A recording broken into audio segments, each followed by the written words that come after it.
Hey, what's going on, everybody? My name is Rudy Mamzet. Most of you probably know me by my username True Vibe, which is actually one of my invention. We'll get to that in a minute.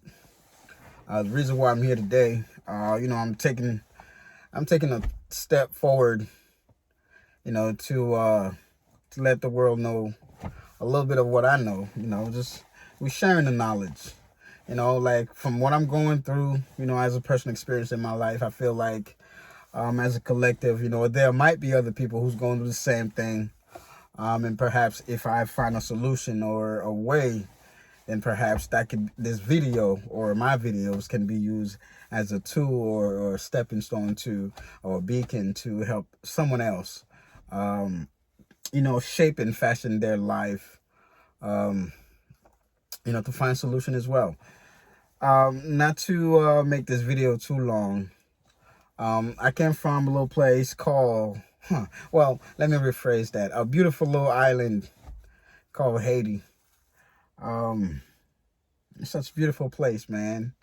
And today's, it's just crazy how things change. So, anyways, let's get to it, y'all. I was born in Haiti, Port-au-Prince, Haiti. Spent about 14 years there. So pretty much like my early teens, until I came over. I transitioned over to the United States. I remember that day, man. It was wonderful, man. It was crazy. My first airplane ride, man, it was frightening. It was frightening, but it was exciting at the same time. But also, I was sad. I was sad because I was leaving my friends behind, and I was I was traversing into a whole new reality, that I didn't know anything about. So, and also, just watching TV, it was a little bit of chance that we got, when we were over there, because we really never had electricity, barely had electricity for that matter. So, anyways, yeah, man. So, seeing the white folks, on the television, it was kind of like, oh man, wow, and then, you got a chance to see them in real life. You're like, oh my God, look. But I remember 1993, 1994, there was this deployment in Haiti, where the United States Army had deployed Port-au-Prince, but I don't know if they were anywhere else, within the country. But definitely, I know that they were in Port-au-Prince, because this is where I was at the time, and I must have been like what, 8, 9, I don't know. I gotta, a story for another time. But anyways, I feel good, but I want to be, I want to be grateful towards the universe, people.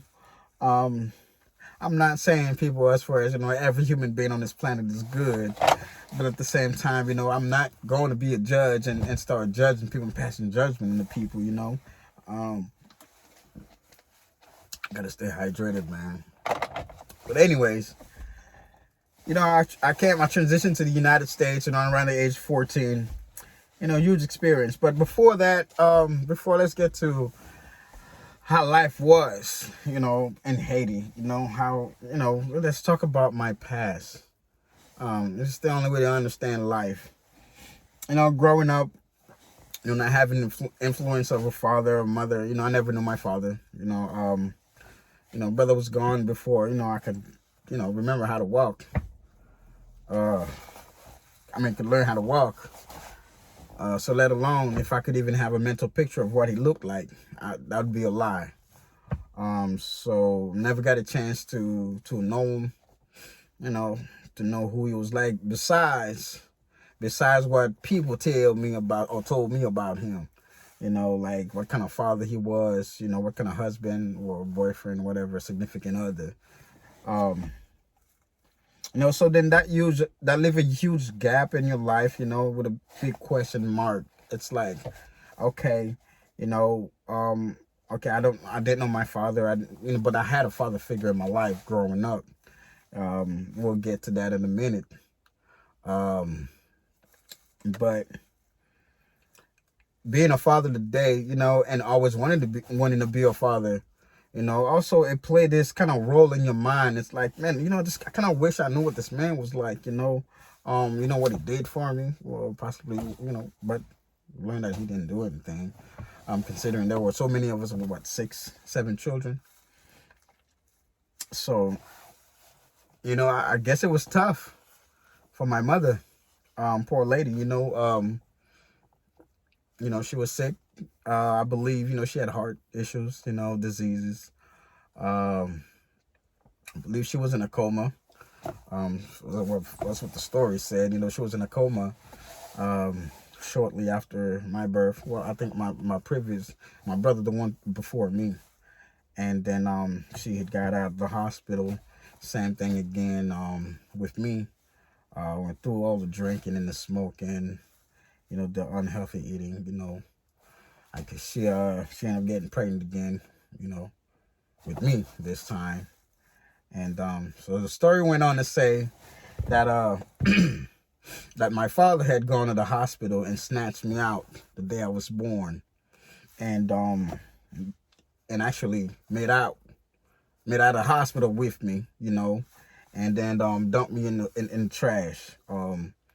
I was found 4 days later. I survived 4 days later, in this dumpster in the city. And luckily for me, this lady heard me crying. Story went on to say that when she found me, I was covered in trash. With fire ants all over me, just eating me, biting me, and which actually caused me to get agitated even more and scream even louder. Let alone, just in the heat, hungry for 4 days. Now, this is a child who was born, who was just separated from his mother. We're talking about not some kidnapping thing, the kid was at home. I'm talking about, like, I was born Friday, November 14, 1982, okay? And on that day, I was taken by my father and then dumped in, thrown in the trash. Survived 4 days, man. It's crazy. 4 days. Separated from his mother at birth.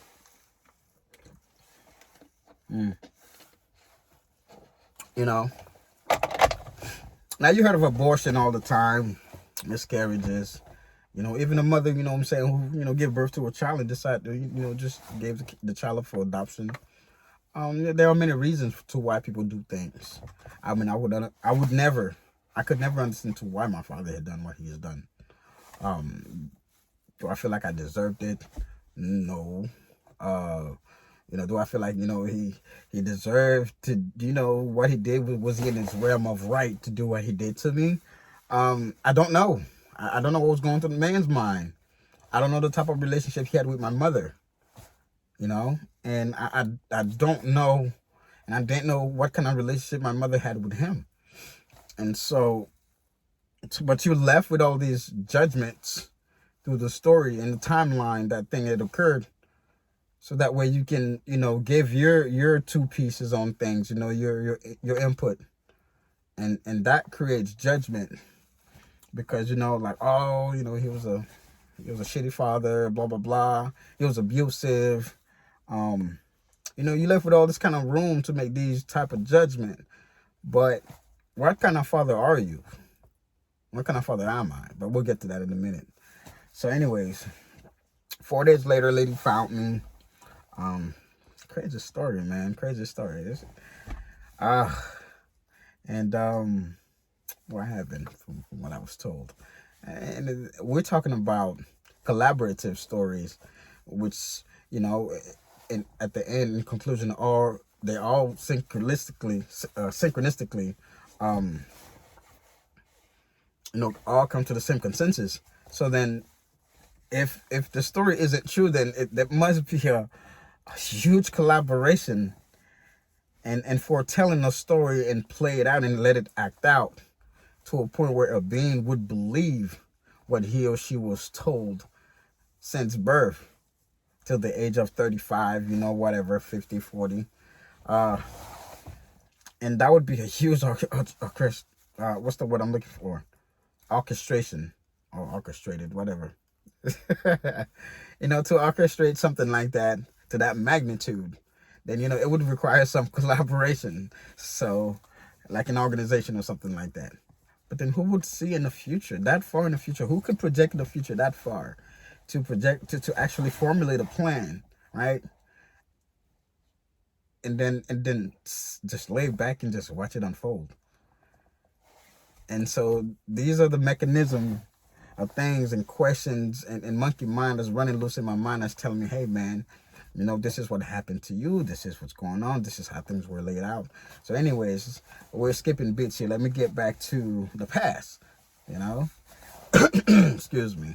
I keep a mask around me, at all time. At all time. If you require it to be on and I need to be somewhere, I'm going to put it on.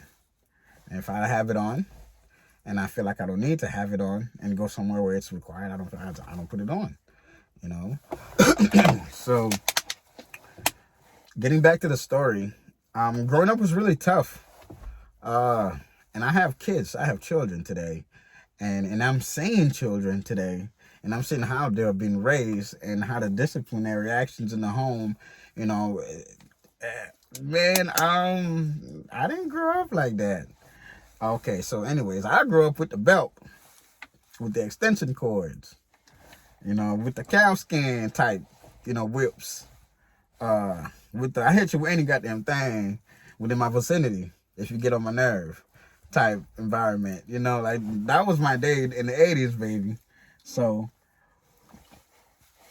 we're talking about days, man, and it's not funny. We're talking about days like women get beaten in the street like a wild dog, man. You see that all the time. I came from a place where, a thief won't make it out if you get caught. Hell, man, it's so crazy. Tell me how, and this hurts. And I've seen this on many occasions. I believe the last time I went on vacation, I've seen it again. All right, you're a thief. Whatever reason you have for stealing, you done what you did. You got caught. You're running for your life. The person you stole from is chasing you with machete, rocks, sticks, baseball bat, whatever. No guns though. And it's gonna get tragic for this person. So let me get to the story. How I seen it happen and how it goes. And this person, no matter what it is that the person stole, it could be something small. It's the principles, but they'll chase this person down the street. They'll catch them and they'll beat them. And when I said they, if I'm chasing you, you're stolen from me, I'm gonna call out you running. I'm gonna call out, hey, this thief, catch him, get this person. And without any question, hesitation, and even knowing what the hell is going on, the person that it echoes to is going to actually attempt to catch that person. Now, you have two people chasing one person where it's supposed to be one person minding their own goddamn business and taking care of their own damn business because it's lawless. Now you have another person joining in the race and you're chasing this person. And the intent of the new person chasing or joining with this person that's chasing this thief is now the same. He's a thief. When we catch him, we're going to kill him. And then now this person, and you can imagine the adrenaline rush, and this person is pumping. So this guy is running for his life. And then now you have two more people, three more. And then now the whole goddamn community or neighborhood is chasing this person. And of course it's going to get caught. So they're beating everybody, no questions. Just beating them, just hitting them with bricks, all kinds of shit. Excuse my language. And sadly, they will lift things. They'll get together, lift things like engine blocks. They'll drop on a person, kill them, or they'll put rubber tires around the person and with gasoline and set them on fire alive, man. Just burn them alive. And this kind of place, and things like this are happening right now. It's going on. Anyways, there's much more to tell. Let's talk about, the sexual abuse, of molestations. You know, the man, you know, better. It goes on, man. It goes on. It happened to me. You know, it happened to other children. You know, and you can only hold dear that it doesn't happen to your kids, because with the condition and the abuse and how you were brought up, you know, it was placed, it was instilled into you to serve as stumbling blocks, you know, for you to they're like obstacles, because it's a reflection that you're always gonna go off or by, and it took so much from you that it disallowed you to be yourself fully. And if you uncover a way or discover a way to just walk away from that, let go of that past, and to now move into the realm of where you should be joyous, it's, then you're old. You're like 40. You're like 38, 39, 40. And you're like, okay, now, the average lifespan of a man is like 70 to 75 years old. You're like, man, I'm almost there. Now, what is there to to enjoy in life? Okay, and then here your children, you're separated from your children, you know, and life had just gone so chaotic, and you're looking back, you're like, damn, I have on so much or so many, what would you call it, possession and interest, and it's like magnetic. It's trying to hold you back, and you're like, I want to move on, like, I want to enjoy my life, but there's always that but. It's like the push pull. So anyway, we're gonna skip beats, and we're gonna make the video short. I just wanted to come out and show face. Typically, I don't do that. I was that guy in high school, who had the low self-esteem. I mean, great accomplisher. I was a legend. I mean, I am a legend in soccer. In sports. I play instruments, preferably piano. I'm very creative. With art, music. I'm a people person. You know what I'm saying? Like I trust, I love, and then I gave loyalty to people. But then sometimes you can give loyalty to the wrong people. And so we're gonna keep the video short, man. I just wanted to come out and show my face. I want the story to continue. We just get little snippets. Just coming from Haiti. Transition into the United States, new environment, adapting, and which was quite easy. I'm a military man. Serve active in the military, United States Army. Proudly. And just want the world to know, hey, we fall, we get up. We shake it off. And then we look forward to a new transformation. And so this is what I'm working on. And I want to come out here and just let the world know that, hey, no matter what you're going through, if I can step up and face myself, because at the end of the day, it's you doing that to yourself. You know what I'm saying? It's you. And you can put these challenges there for you to test yourself, to see if you can come up with a solution in life. And it's like, that's how, you are that kind of special being, because you typically, you're what they call an introvert. You stay to yourself, don't have many friends. You're knowledgeable about a lot of things. Almost like a troll type shit. But, it's contrast. It's contrast, man. Like, anyways, it's not a whole serious video, this first video right here, but it's definitely something. I just want to come out and proudly show my face and let the world know, hey, man, we out here. We're strong. We're beautiful people. We do amazing things. We've endured a lot, and we can endure some more. But we're deciding on taking that leap, that quantum leap, and into bettering self and investing in the self. And so, with that being said, I want to say thank you for even considering the time and watching this video. If you're interested in knowing more about me, I would suggest that you hit the like button, you subscribe.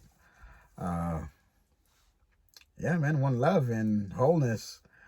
Uh, that's a term I picked up from a good brother of mine, Savon Bomar, the creator and founder of SecretEnergy.com, which I'm going to actually get into in the continuation of these videos, because SecretEnergy.com and Savon Bomar has played an instrumental part of my life and my transformation, which has been actually ongoing since a long time ago. But when you're living in darkness and ignorance, but sometimes, the light's going to have to hit you somehow. So anyways, again, I want to say thank you for stopping by and checking out my video. Don't forget to like and subscribe. There will be more coming out. I'm going to talk about the state of myself, my being, my environment, my accomplishments as well, downfalls. We're going to get into all of that. And anyway, so I want to say stay safe, everyone, and be vigilant. And don't be afraid to come out and face yourself and talk and send your intention out into the universe, into the cosmos, and then see what comes back. Typically in our lives, we waste times and current doing stupid things. And so the universe is always going to send these things back at us. So now it's time to try something different. Anyways, I'm out. It's Rudy, a.k.a. True Vibe. Till next time, stay tuned.